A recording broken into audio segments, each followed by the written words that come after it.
Prefeito João Rodrigues, se o senhor enfrentasse o João Rodrigues, como faria? Pois é difícil, é muito difícil. Não que o João Rodrigues seja melhor que ninguém. É diferente, é outra maneira de fazer política. Eu acho que é o natural, quando você faz da política a sua rotina e a sua vida, essa é a política que eu faço. Eu não faço política partidária no dia a dia. Eu faço uma política dia a dia de relação, tratamento, respeito. Então, no embate eleitoral é difícil você enfrentar alguém que é natural e é muito próximo do povo.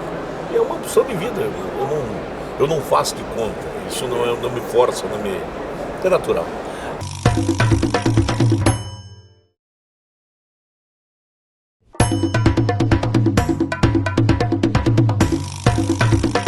O senhor teve mais de 80% dos votos em Chapecó, uma reeleição muito tranquila, era o natural favorito. Acabou sendo um cenário senhor contra a esquerda. Foi um cenário que ficou confortável para o senhor? Ficou tranquilo. Aliás, como diz o ditado, quem vai à reeleição, o principal adversário é ele próprio. Porque você vai ser avaliado pelo que fez. E quando eu vim à reeleição, eu me dediquei ao meu mandato. Eu trabalhei muito, não foi só com as obras, não foi só para promover geração de empregos, colocar a Chapecó um patamar que nunca teve. Mas eu fiz uma prioridade na essência de cuidar dos problemas das pessoas. Quando a gente cuida de internar dependentes químicos, para quem não tem problema da família, tanto faz como tanto fez. Mas para quem vive esta realidade, essa é a obra mais importante. Quando a gente investiu pesado em saúde, educação. Então, o meu adversário é um adversário qualificado. Foi o deputado federal mais votado de Santa Catarina, pela esquerda. Aliás, o segundo mais votado, fez mais de 170 mil votos. Deputado Pedro Kizai. Pedro Kizai.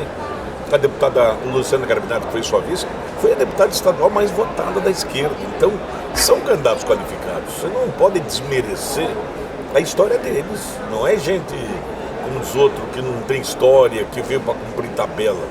Eles vieram para disputar uma eleição. E você veja bem, o Lula fez 48% dos votos em 2022. Agora, em 2024, o mesmo PT fez 14% dos votos. É uma queda gigantesca. Como é que o senhor explica que tem gente de Chapecó que vota no Lula e no senhor? Aí está a prova. Há um erro gravíssimo. Grave não, há um erro de avaliação. O eleitor não é petista. O eleitor vota naquele candidato que ele se afina. Tem um percentual de eleitores que são esquerdistas por natureza, na prática, no discurso, nas atitudes. E tem um número muito maior de gente que não tem a prática de esquerda, não tem a atitude de esquerda e vota no Lula. O Lula é maior que o PT. A prova disso está aí, porque senão eu não faria. Porque o maior adversário do PT na história do Estado sou eu. Eu ganhei todas as minhas eleições contra a esquerda, travei os maiores embates contra a esquerda, nunca me aliei à esquerda. Então aí está a receita básica. Se você quer ter sucesso no processo eleitoral, brigue menos, trabalhe mais. Você não tem que ficar todo dia, toda hora no embate eleitoral, toda hora dizendo que você é de direita, você tá. Não precisa dizer isso. O senhor acha que o governador Jorginho erra quando não vai em convocações de governadores do presidente Lula, quando não recebe ministros? O senhor acha que é um erro de avaliação? Eu não diria que ele erra. Eu diria que se eu fosse o governador, eu iria, eu participaria. Eu não deixaria de participar de evento nenhum para cobrar aquilo que é um direito nosso. Por exemplo, o último encontro de governadores com o presidente para discutir a segurança pública, eu estaria lá ao lado do Ronaldo Caiado para brigar com o governo federal. O que o senhor diria? Eu diria para o presidente Lula que ele perdeu o juízo. O primeiro passo, você não pode desmerecer e tirar a autoridade dos governadores a cuidar da segurança pública dos seus estados. Você não pode fazer isso. Até porque a ação do governo federal no quesito de segurança pública é muito ruim. É incapaz, é incompetente, é fraco. É um governo que defende, na sua essência, a liberação das drogas, por exemplo. Então, eu gostei muito da posição do governador Ronaldo Caiado. Eu estaria lá para me somar nesse embate. Não é não indo, não, eu iria. Então, eu não avalio se é erro ou acerto do governador. Eu diria o que eu faria. Eu sempre receberia, não importa quem viesse, se é ministro, se é presidente, eu receberia no Estado o intuito principal. Primeiro, você tem o respeito pela instituição. Isso é instituição. O governo não é CPF, é CNPJ. E segundo, eu estaria presente para lembrá-lo dos problemas que Santa Catarina tem, que precisam ser equacionados através do governo federal ou através de parcerias. A gente viu... Primeiro eu queria voltar um pouquinho, o senhor falou antes que o Lula é maior que a esquerda. Bolsonaro é maior que a direita? Eu creio que não. Eu acho que o Bolsonaro tem mérito que ninguém tem. Ele resgatou o patriotismo. Ele acendeu o pavio. Ele acendeu um pavio que estava apagado, que nunca foi aceso. Um pavio que era uma displicência total do eleitor de direita, que tinha vergonha ou medo de se manifestar. Então esse mérito ninguém tira do presidente Bolsonaro. Agora, por que a direita é muito maior? Por uma razão simples, o resultado da eleição. Você observe bem que nas eleições municipais, a direita foi a maior vitoriosa. Ela saiu muito maior do que individualmente o PL. Qual é o maior partido do Brasil hoje? Ficou o PSD. Ah, mas o PSD não é um partido de esquerda. O PSD tem membros do seu partido alinhados à esquerda.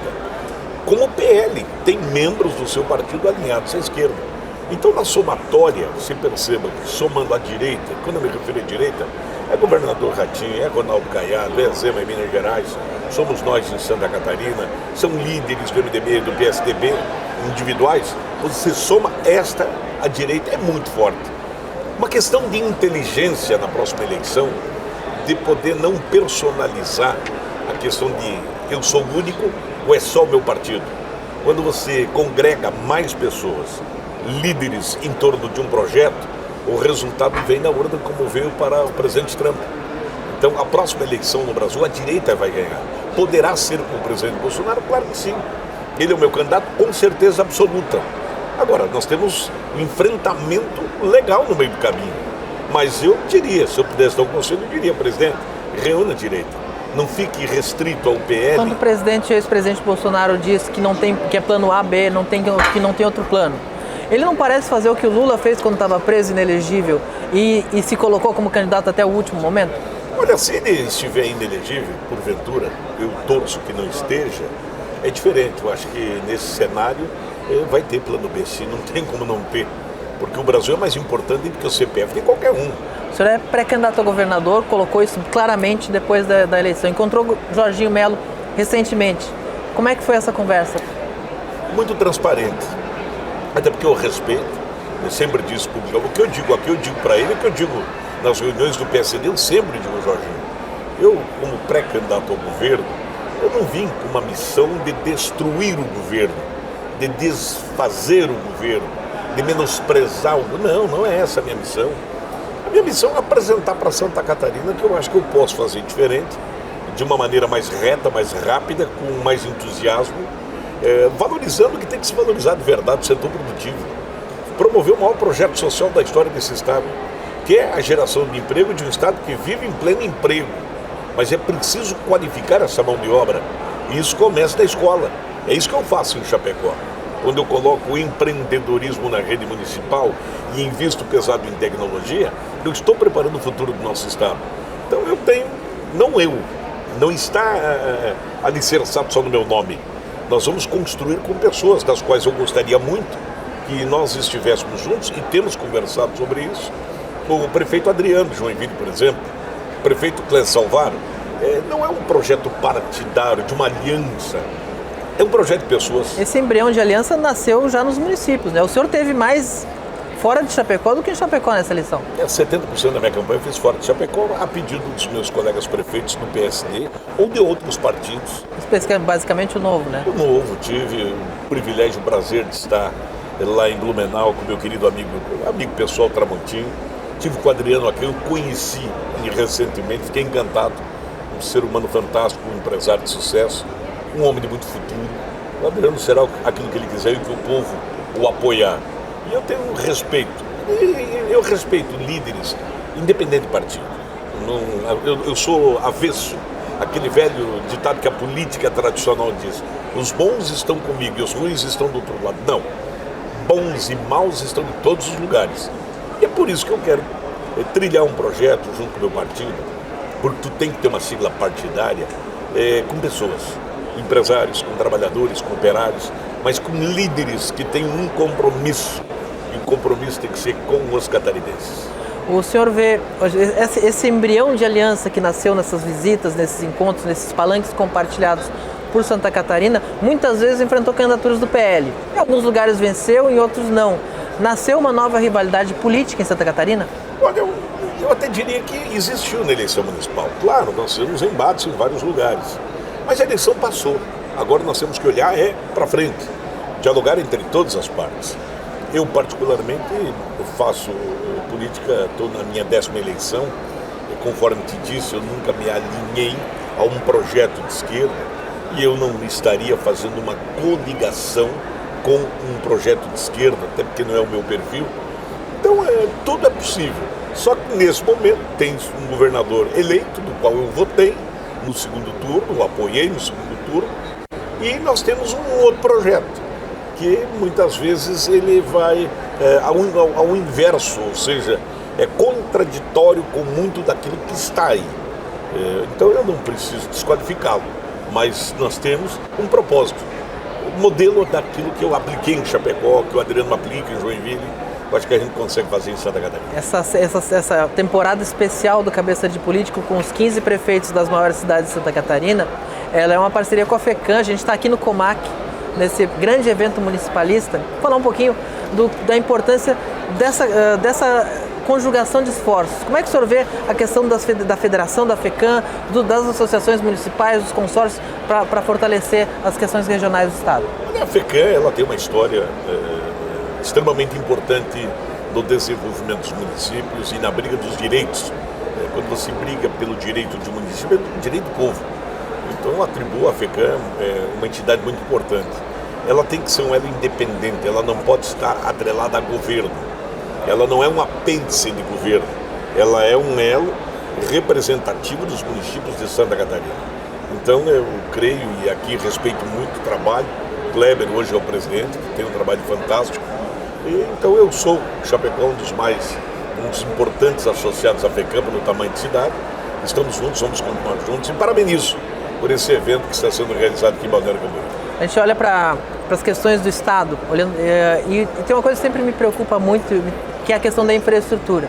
A gente tem regiões de Santa Catarina afastadas pela infraestrutura. Eu sempre digo que não é concebível, Chapecó não está a 8 horas de distância de Florianópolis, como a infraestrutura faz estar hoje. Como é que o senhor acha que é a solução? O que vai fazer Santa Catarina viver uma nova revolução, que é aproximar suas regiões pela infraestrutura? Bom, se estivesse comigo poder de decisão, o primeiro passo que eu faria, eu chamaria o governo federal para a gente sentar. Estado, governo federal, com as rodovias estaduais e federais, colocar todas na mesa e fazer um grande projeto em conjunto. Nós, da rodovia BR-282, se faz necessário a duplicação na sua extensão, mas é compreensível que não vai ocorrer isso de forma tão rápida. Então você tem que partir por um projeto. E o projeto, para mim, a prioridade tem que ser duplicação no perímetro urbano de todas as cidades e a criação da terceira pista na extensão, o que faria de forma muito rápida, sem a necessidade de desapropriação e o pedagiamento aos moldes do que ocorre na 101, que aí vale a pena você pagar um pedágio de um valor razoável, que permite a conservação, a manutenção, a execução da obra. Não adianta aquele discurso, eu sou contra, se você é contra, tudo bem. E a obra, cadê? O povo está morrendo, o transporte está caríssimo, o escoamento da produção é impossível. Então eu parto soluções, como por exemplo, 101, duplicação, Floripa a Curitiba, já está aí. A caixa não suporta mais. Eu vi um projeto lançado, achei fantástico aquele projeto, mas tem aquele ditado, quem planta tâmeras não come tâmeras. Então nós não vamos usar aquela rodovia. O que eu partiria? Junto com o governo federal, contrata um projeto e amplia a caixa da 101. Tira todas as faixas perimetrais, inclui na rodovia de rolamento, multiplica o volume de pistas, de 2 passa para 4 ou para 6, e as saídas para as cidades você promove, como é nos Estados Unidos. Hoje tem a proposta da Artéries para ampliar o contrato de concessão da 101, fazendo algumas melhorias ali. O senhor acha que é o caminho ali? É o caminho, você tem que ter uma solução imediata. Hoje, para chegar aqui, foi um parto, por quê? É 2 pistas, mas você tem que ter um corredor para os caminhões. Então, com isso, você tem que o quê? Tomar conta da pista paralela, fazendo obras importantes de forma rápida. O projeto esse paralelo que foi lançado, ele é importante, é interessante, mas Vamos lá, a 470 faz 30 anos que não concluíram. Se acha que vão fazer esta rodovia nos próximos 50 anos? Não, alguém dirá fará. Olha, eu quero pagar para ver, mas como eu quero viver para usar, então acho que é muito importante. Governo federal, governo do estado, sentam, elaboram um projeto na caixa da 101 com artérias, faz uma injeção de recursos públicos necessários, mas você tem que criar soluções de imediato, não é para daqui 50 anos. Eu estou perguntando para todos os prefeitos aqui nessa série especial, a obra do sonho em Chapecó, aquela que o senhor ainda não tem dinheiro, mas que sonha em fazer. Olha, praticamente nós encaminhamos todas as obras, mas eu tenho duas dos sonhos. Primeiro, a municipalização da água, que é insuportável, não dá mais para resistir ou conviver com a maneira como nós estamos sendo tratados. E a segunda delas é a conclusão do contorno do extremo oeste, que a primeira parte eu já fiz, concluí com parceria do governo do estado.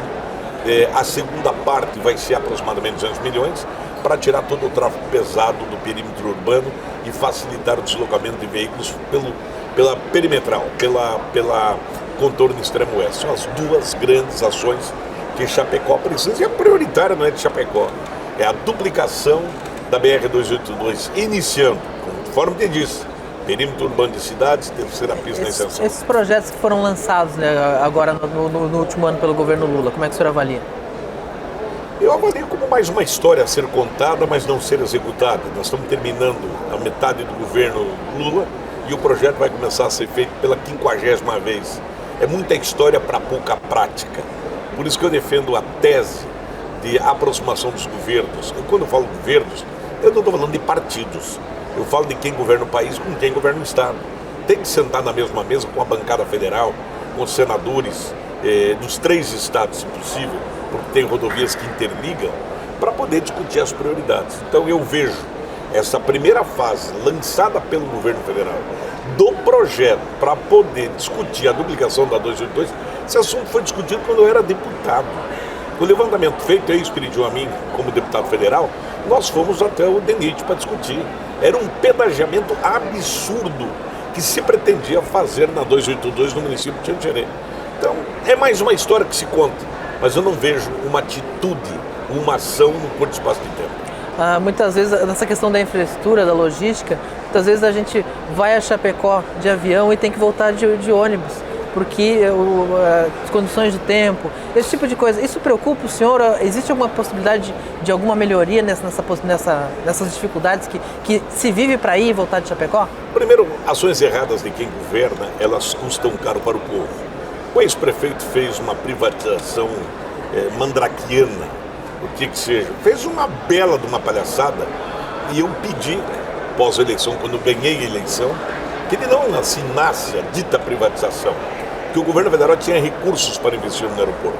Ela foi feita, é bem verdade que o aeroporto melhorou em relação ao que era, mas muito aquém do que a cidade necessita, porque ela precisa de equipamentos mais modernos para que os voos sejam mais frequentes. É claro, Chapecó tem uma realidade diferente do estado, que quando a neblina baixa, não há equipamento que libere o aeroporto. E isso é muito frequente no inverno. Isso preocupa com certeza absoluta. Mas para melhorar o aeroporto, deixar ele, porque o Chapecó cresceu muito, o Chapecó é um centro regional importantíssimo. Do jeito que está, tem condições ou está preso ao contrato? Está preso ao contrato. Eu já tentei, inclusive, derrubar juridicamente, mas o problema é que o contrato foi tão bem amarrado, que me parece que quem forneceu tinha interesse naquilo. É tão bem amarrado que todo o projeto desenvolvido pela empresa que detém o direito do aeroporto foi entregue pela prefeitura. Então não há como você colocar uma falha naquilo que a empresa que administra o aeroporto tem errado, porque tudo que ela fez, a prefeitura que deu. Projeto, a maneira, está tudo escrito no contrato. De A a Z, para e passo que deveria ser feito. Então tu não encontra uma brecha para dizer há descumprimento ou há um erro. Porque se há erro, foi praticado pela própria prefeitura. Como é que o senhor vê o Chapecó, uma das cidades que mais cresce no estado, fora da faixa litorânea, que tem essa explosão de crescimento, Chapecó tem esse desenvolvimento, a gente vê outras cidades do oeste também acompanhando. Como é que o senhor vê o futuro da região oeste? Quando eu vejo o oeste como é produtor de alimentos, ele é um negócio muito interessante de ser estudado. Nós temos cidades todas do oeste desenvolvendo, com todas as dificuldades que nós encontramos. Você imagina se a gente tivesse o mar perto e o porto perto, o que seria daquela região? Com a distância que nós estamos, não é só Chapecó, que é um polo extraordinário, de uma das cidades que mais cresce do Brasil na geração de empregos. Nós somos a 8ª cidade no Brasil que mais obras públicas tem hoje, incluindo as capitais. Isso é o ranking nacional que aponta. Mas você tem ao nosso lado os pequenos municípios, Guatambu, Xaxim, Cordilheira, eu vou citar Pinhalzinho, Maravilha. Todos os municípios estão em franco desenvolvimento. Tudo pela capacidade do povo, pela gestão dos prefeitos municipais, mas o que menos tem é a mão do governo. Que a parte mais importante do governo federal seria o escoamento de produção do deslocamento através de rodovias. Prefeito, a gente está aqui num evento municipalista, muitos prefeitos, a gente está em Balneário Camboriú. Eu queria saber, a carrocinha do João Rodrigues vai passar para recolher quem não se comportar? E tu sabe que lá em Chapecó pega. Aqui estou fora da minha jurisprudência. Sua jurisdição. Lá não dá mais não, viu? O senhor mandaria um recado daqueles que o senhor faz? Moçada, cuidado. Eu tenho dito para os meus amigos e compartilhar contigo aqui. A moçada, quando chega já na sexta, hoje é quinta, né? Quinta. Então amanhã é sexta. Já começa a fazer o espeto, né? Aí já começam a ver as fotos no WhatsApp da cerveja gelada. Eles mandam aquela canela de pedreiro e aquilo contamina o grupo de WhatsApp e parece que dá sede. E todo mundo vai ao delírio na sexta-feira, parece que o mundo vai acabar. É uma loucura, uma loucura. Então eu recomendo, meus amigos, a surpresa pode ocorrer na primeira hora do dia. Se comporte, cuide.